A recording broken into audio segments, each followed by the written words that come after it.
Hapon na mga kapatid. Alas 5 na ng hapon. Alas 5:32. May kwan lang. May paparinig lang ko sa inyo mga kapatid. Dito sa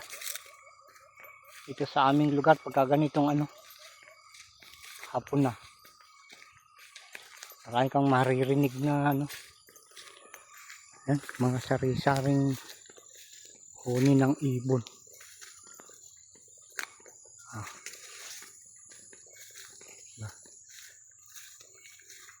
O, tingnan yung araw, andun na. Ito nang magtago. Ayan. Malapit na tayo dito sa sapa na hindi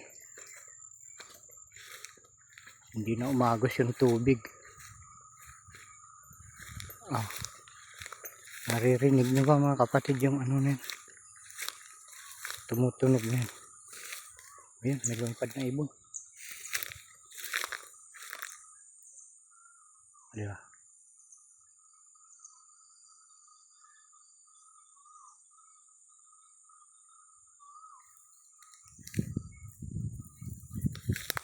May mga mga kuliglig na nagsisipaghuni. Ayan yung araw.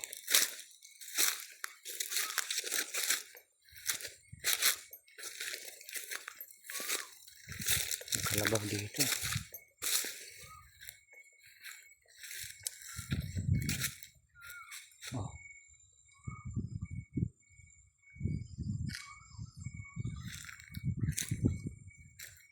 Rinig nyo mga kapatid, ang ingay nung tumutunog lang, humuhuni lang yung mga yan pagka ganitong oras lang.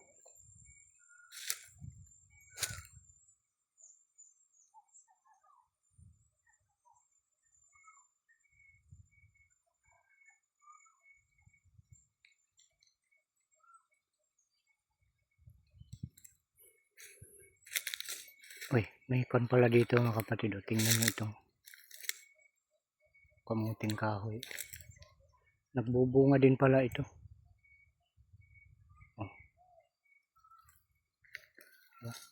Kala ko yung kwan lang. Yung puti lang na nagbubunga. Ayan, puno na. Marami sila eh.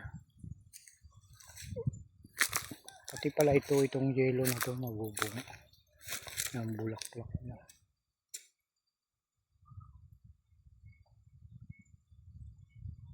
Ano kaya ibig sabihin pagka ganitong na? May bunga na. Oh, dami. Daming puno ng kamuting kahoy. Oh, mga kapatid. Oh, hanggang dun yan. Kaya lang parang madalang pagkatanim. Narinig nyo na yung mga mga huni ng mga kulisap, kuliglig ata yun pag ganitong hapon na mga kapatid. Tingnan nyo. Ayan. At kanina ating pinakita sa inyo yung sikat ng araw. Maya lang ng kunti papakita ko din sa inyo kung paano lulubog ang araw dito sa amin. Ayan. Doon din tayo sa pwesto. Doon sa pwesto natin kaninang maga kung saan ko ipinakita sa inyo yung kanyang pagsikat para malaman din naman ninyo at makita kung saan dumulubog yung araw dito sa amin. Doon ba medyo mataas pa. Ayan. Ayan. Kapatid. Okay. Abangan nyo. Punta tayo doon sa kabila.